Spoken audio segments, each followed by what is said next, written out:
you live there? I am. Corey's been appointed as the temporary chair of the Utilities Committee pending litigation.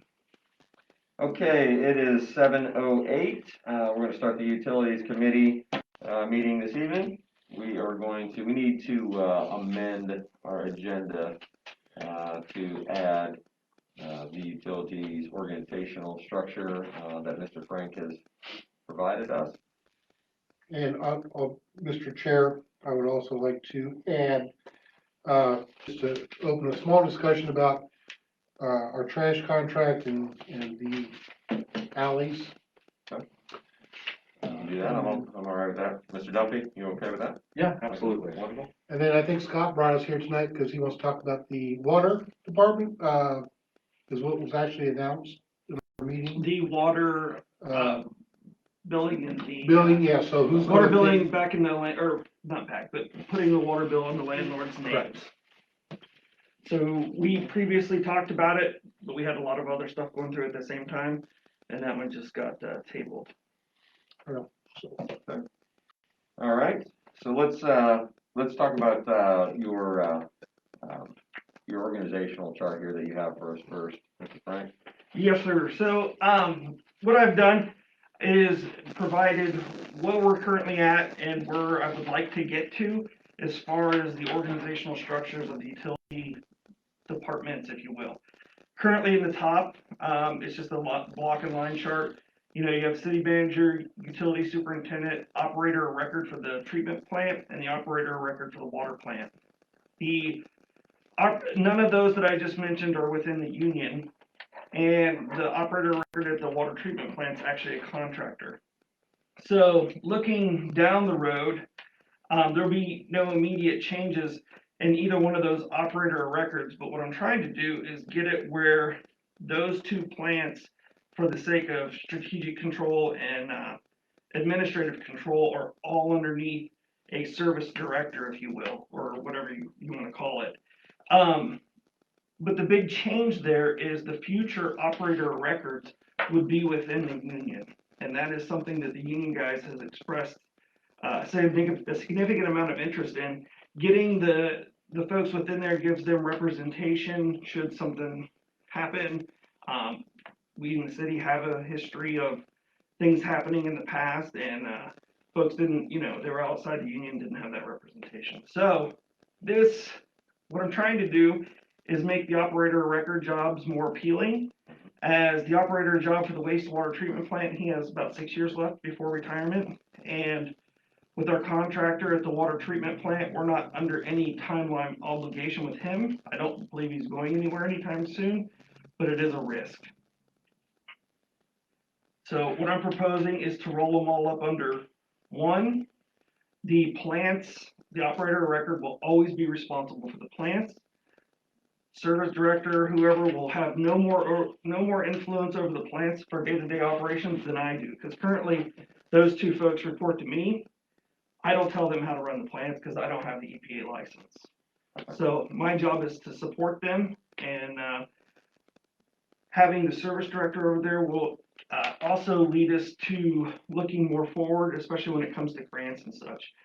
So we're already kind of operating like the lower one now, as far as who talks to who. So Phil talks to Jason for everything, just about, who's our wastewater treatment plant, and Jeff and Bruce talk to Jason as well. So we're already doing it in practice, and it just streamlines the communication up and down. And it really helps on night shift when we have something come in and Jason gets the call, Bruce is able to go check it out, which saves us a ton on overtime now. And then Bruce can let Jason know what's going on to call in more people if needed. Okay. And then also, if there were something with those guys currently as it's set up, you would be responsible to you would be the one responsible to go to them right now versus it flowing through Jason. And this would streamline that by putting it in Jason. So all you got to do is tell, hey, Jason, they need to take care of this at the plant or whatever. Absolutely. Okay. And just in transparency, so the majority, or I can't even say that I've really done that other than today I had them take a flag down to the sewer plant. I mean, that's when it comes to telling those guys how to do their business. And then the other big help is going to be if Jason's in that role and feels really awesome from where he's at as well with the new plant going up. A lot of that will enable Phil and hopefully our new guy Mike, who's aspiring at this time to be the next operator of record. They can be heavily involved with the new plant during construction, and we have another technician down there to maintain the old plant as we move forward.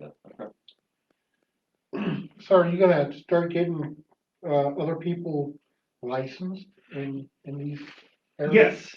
So the water treatment plant, I have my eye on 2 of our own folks, Mhm. and I would like to self-grow one instead of hire one in. And more discussion needs to happen on that front.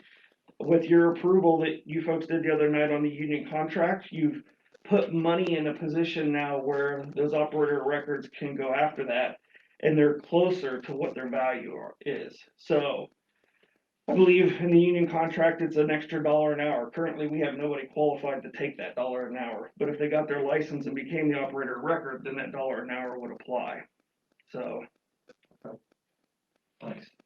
I noticed you also have, you have a couple techs in the middle. You currently have, under the current situation, there's 6 techs. Underneath, there's 2 teams.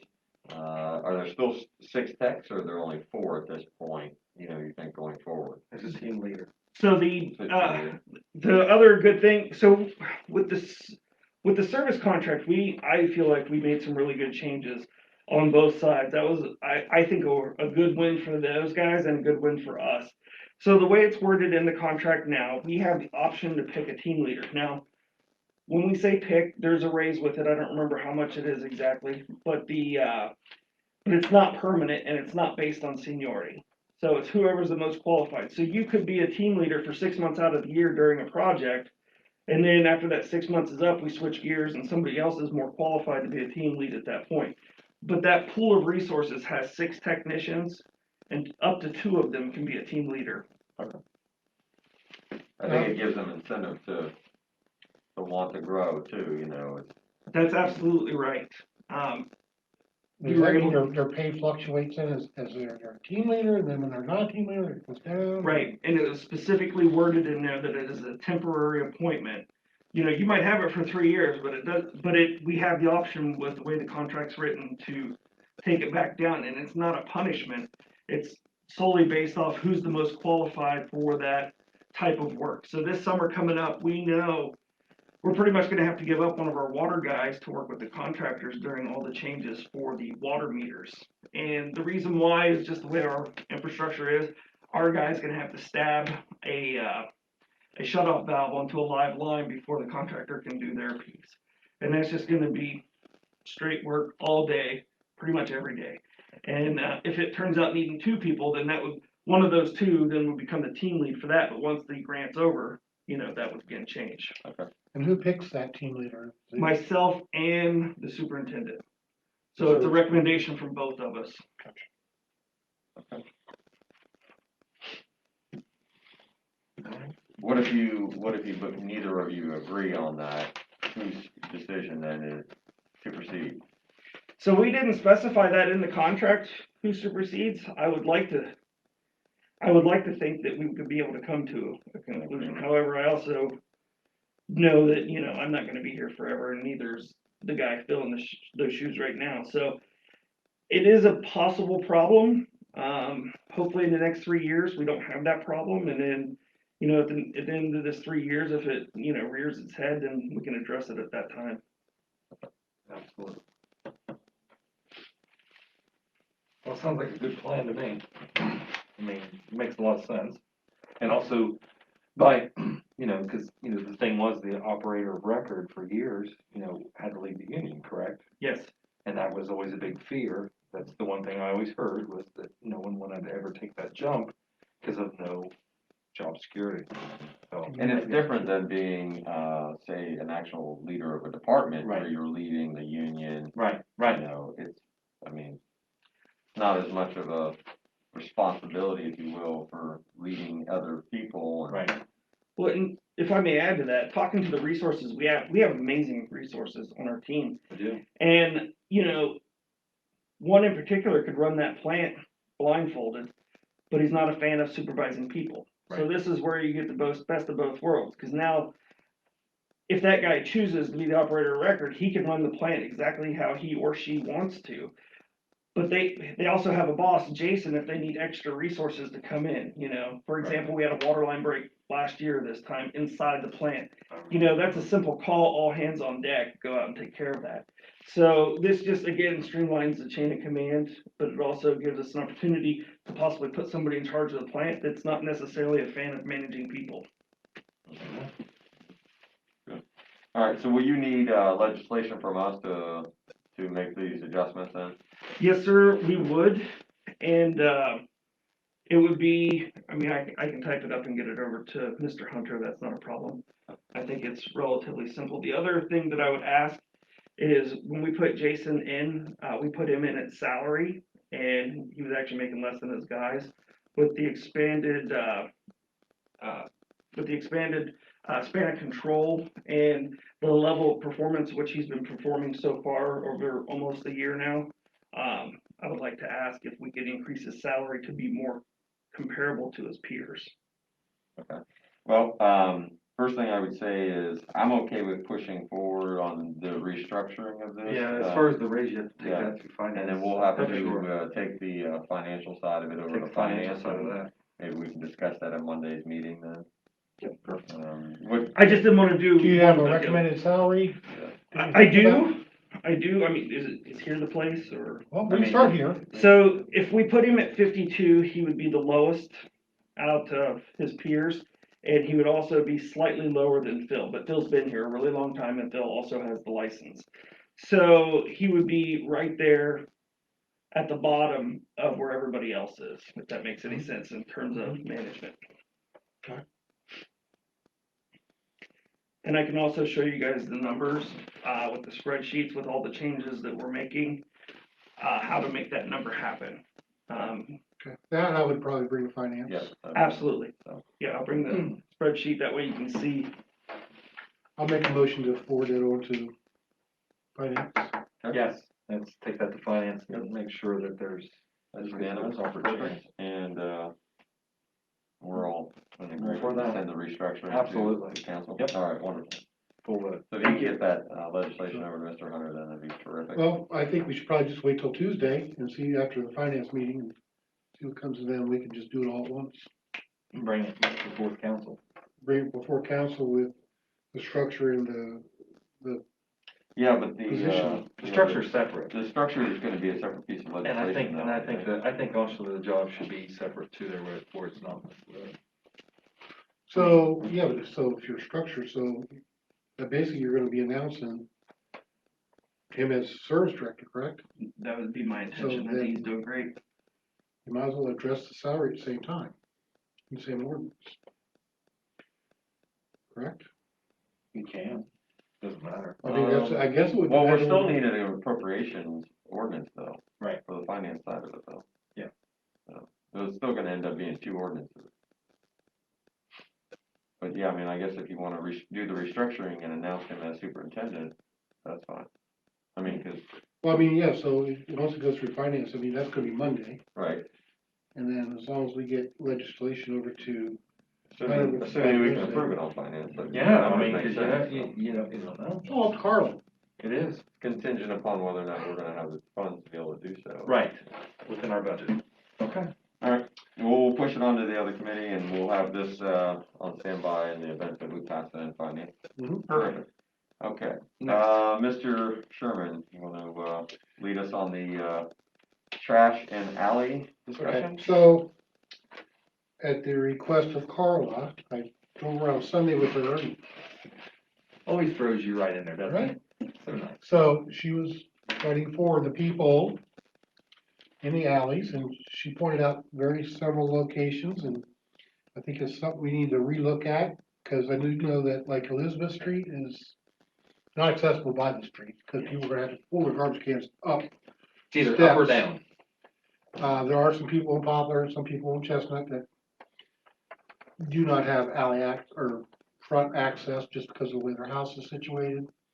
So there are some issues there. I just think we need to take another look at the alleys.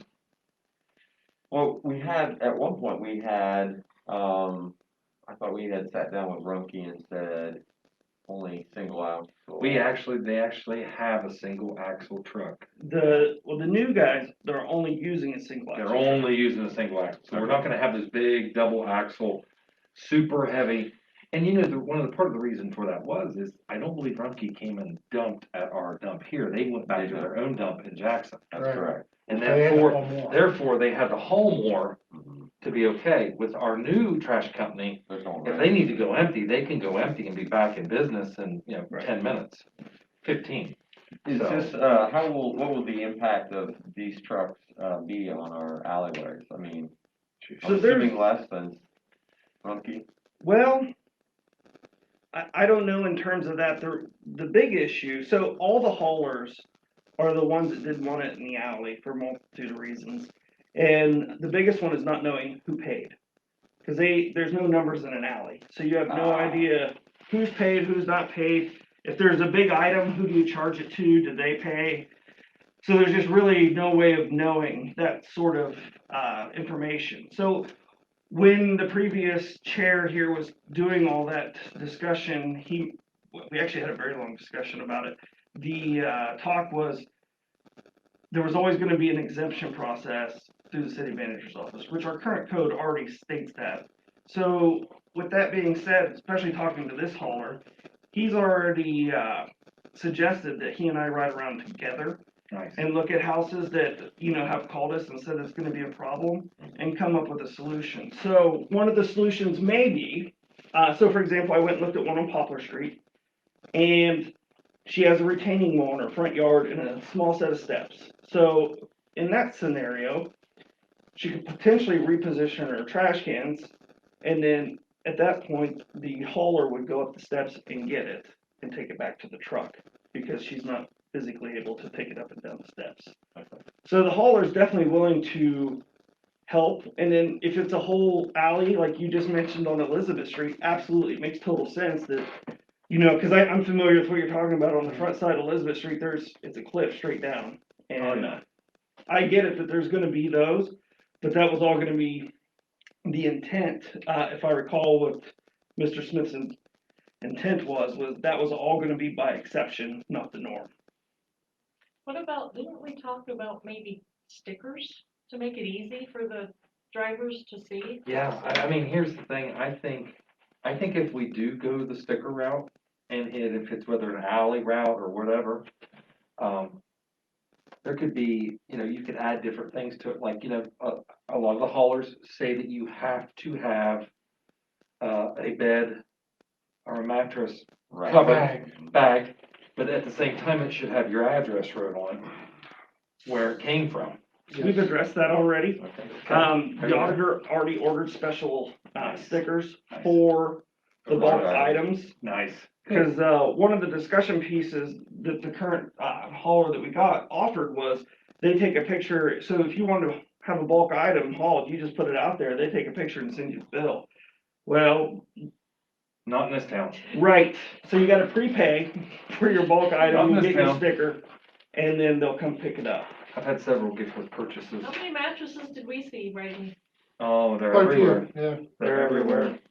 So I thought it was important to talk about it because there's been a lot of speculation, a lot of rumors that we're not doing anything, Right. and we are. So we are trying to come up with a solution. And also, City manager's working with people, and cool, stop me if I'm wrong, but a lot of people didn't understand why we switched. Okay, number one, when you're getting bids and you're comparing apples to apples, they're both competent haulers, you have to go with the lower bid. Yeah, they're qualified, because there's And no they're way to qualified. disqualify. There was no way to disqualify, and there was a lot of people upset about that, and maybe we should have put that out there. But we're not here to hurt anybody in this town of Nelsonville. And, I've heard several times where I live, and that's great. I do walk my cart all the way out to the road. And I'm sorry that people have been upset. This was not personal. It was not picking on anyone at all. So, you know, the city is here to work for the people, not work at the people. So. Well, and to echo that a little bit further, if, I know people call viewpoints, but to state that the city manager doesn't care, I think is a misrepresentation as well. And also, there was a lot of slander out there too, the other day, and I apologize. I don't know how he puts up with it sometimes. You know, people, leave personal business personal, okay? You know, it's really sad to bring up someone's history, past history, of problems and issues that really do not pertain to anything. And, I apologize, Scott, for those actions being said, because that's not right, and you weren't put in that position to take that.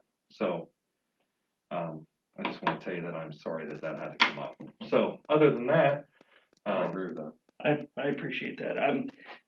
it's just not, you know what, in today's world, it seems like, you know, and I'm gonna stop in a second, I'm sorry, excuse me. In today's world, in today's world, it just seems like if it's not, if it's not, my way, then nobody gets along, and you're wrong, and you're a bad person. Overall. It's just not that way. We should be able to get along. Should be able to at least respect each other, to agree to disagree. 'Cause Right. we're not all gonna agree with all the decisions, we're not all gonna agree on, And the best way to handle it. But then again, we also have 6 seats available on council. And this also, fall, everybody. If anybody would else like to run to help make those decisions. So if you're not part of the solution, you are part of the problem. So, you know, let's, we're gonna move forward on this discussion. So then let's discuss the, putting water bills in landlord names. I'll tell you, I was all for it at first, but then I realized one thing, the landlord is ultimately responsible for the bill regardless. Some landlords decide that their tenants are to pay the water, and that is the landlord's, I believe that should be their option to do that.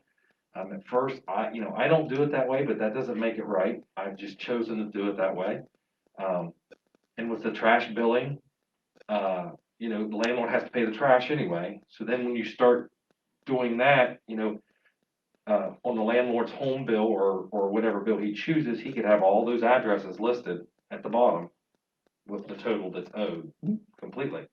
So that the tenant could still pay their own water and not have said trash on top of the bill. So, you know, I didn't agree with it at first, but now I kind of see the different side of it.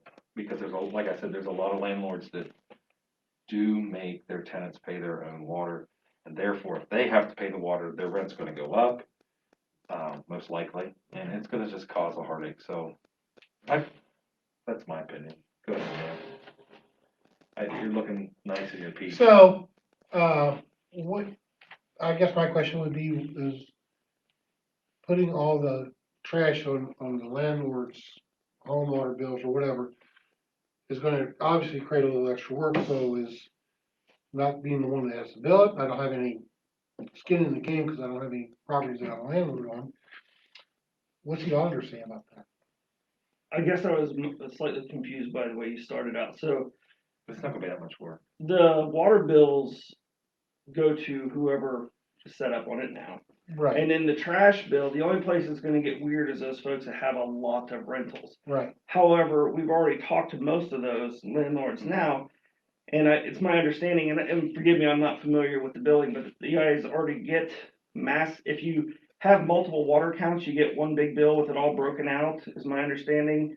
And then that's how it's gonna be on trash as well. So if you have 20 units and you need to pay for 20 units, then we'll, you know, make a spreadsheet and that'll go straight to the landlord for trash. So it would be more convenient to have them on there. I mean, I don't really have a dog in the fight either way, because now we're able, if your tenants don't pay, you know, we can just put it on the taxes. And, but we definitely worked with that. We also, I mean, I know we keep bringing up trash, but there's also some good points in there, I think, for people to know what the difference between commercial and residential is in terms of the rentals. So if you have 4 or more townhouses, apartments, There's two other words in there, but if you have four more in the same complex, then you're considered commercial and you can have a dumpster. Mhm. If you're a rooming house with it's either 6 or 7 or more rooms. So for example, if you have a big house that has 6 rooms in it that you rent to college students for Right. 9 months out of the year, then you would qualify for A dumpster. a dumpster then. So please don't quote me until we've looked at the code. You can call me tomorrow. I'll have the code in front of me. It's either 6 or 7, and I know it's definitely 4 or more on the other ones. Gotcha. So that Yeah. answered a lot of questions for I people. had a couple dumpsters, I actually, got rid of one of them because unfortunately I kept getting Dumping. dumped on, Yeah. by Non-residents. residents. So it was just easier to manage with, roll-off totes. But yeah, that's a good distinction. Thank you for clarifying that. And there are folks, if I made one last thing, there are a couple landlords out there that have a dumpster at one house, and that's for a cluster of houses to drive their trash to. Yeah, We will be policing that up. yeah. And that's not a new requirement, that's been in the code forever and a day, Yeah. we're just gonna enforce it, that's Yeah, all. that's like some duplexes have one can, and Correct. they're supposed to have 2. I gotcha. Yeah, so I think for me, I'm actually a landlord that actually puts water bills in tenants' names or requires them to do it. I just didn't want to, I didn't wanna necessarily pay for someone if they wanna use a lot of water. Right, I get it. But, it's, but, I do know some landlords that also pay up to a certain amount each, it's included in their rent. If they go above that, then they have to go to the tenant, to get it from them. So there's definitely multiple ways to skin that cat. Personally, I will adhere to whatever policy we, what we've come up with, so, so I'm fine with that. I don't know, for me, with Rumpke, with the trash, trying to get, a consolidated bill, I try to get that on my units, and it's, difficult for them to do that. I only was able to do a couple of my units, but I couldn't get all of them on it, because they wanted them by, location or addresses. One was a dumpster, one was some are roll-off carts. It was kind of a struggle, so I'm hoping that, Athens Hockey has a little bit more, Well, actually, we getting that from the city. Right, that's well, what. yeah. I- Well, I- except for commercial though, commercial Yes, comes from commercials built a differently. big difference, so. Which I had that asked from a citizen who has, I guess, a commercial dumpster at his residence. So he asked me how he would get billed, and I assumed he would get a water bill, and then he would get a separate trash bill. Well, if he's Good question. commercial, why would a residence have a commercial dumpster? I think his property is actually zoned, I don't think it's zoned residential either. Yeah. It used to be a business there. I hate the Heisman to Taylor, but I really don't know how to answer that question with his software. And one other thing, I just want to keep banging the drum on is our new meters that we have coming. As long as everything goes according to what's written in the grant, by the end of the summer, when all the new meters are in, everybody will have access through an app to monitor their water. So if you're a landlord, you should be able to monitor all your properties through one, Nice. and then individual houses. So if you get a leak, it'll tell you got a leak based off your normal usage right there on the spot. So there'll be nobody calling from the water department because you'll have the information right in front of you. So did you explain that, like, when it comes, like, say, one day you'll be able to see you use this much water, and if it spikes up to that much the next day, you'll be able to see that? Yeah, absolutely. So we're looking at readings. The company that I hope we go with, when I say I hope, it has to go out for competitive bid. But the company that I'm really looking forward to working with, they send in 4 readings a day. So, and it all transmits back to the water office here, and you'll have live readings all the time. You'll be able to see if your kid took Long shower. if my kid took anyway, you get the point. Yeah, long shower, yeah. Oh, she's supposed to be in school, but 2 hours gets her a shower Yes. running in the house. Exactly. Yeah. So, and I think that'd be a huge benefit to all of our citizens. I know there's a lot of contention around those meters, and that'll also free up our utility guys to perform more work, because that will not eliminate but virtually eliminate the meter reading requirement. Right. And, we'll be able to produce even more work on We that. won't have side. to have any more estimated readings either, so. Oh my goodness, no, never again. We paid overtime the month before last just to avoid it again because it was so bad. So is it fair to say that this committee would feel comfortable moving forward with putting an ordinance out for the billing of the trash? I guess the audit, well, because, Very creative to fund, Yeah, we've already agreed Oh. to have the, why are we discussing this? because there's been some questions. well, yeah, about, I thought we had Now, to- we I started thought off we had with the to ask alley, we something. started off the alley, and then we would Yeah. discuss the water bill issue. yeah, We was the. we can leave that alone, the It water was bill really the stays the discussion same. started about the landlords, if they're gonna be, if it's gonna be in their. Okay, I didn't know if we needed to do any action on that or No. not. Okay. Okay, so we can just leave it the same, therefore no legislation needed as far as the water There you bill. That's fine. No harm, no foul.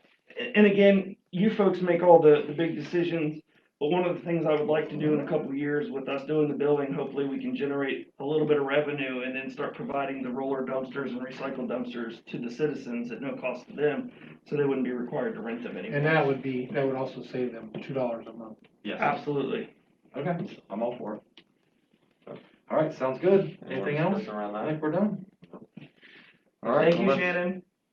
Terrific, and, it is 7:39, we will, adjourn this utility committee. Thank you, Mr. Chair.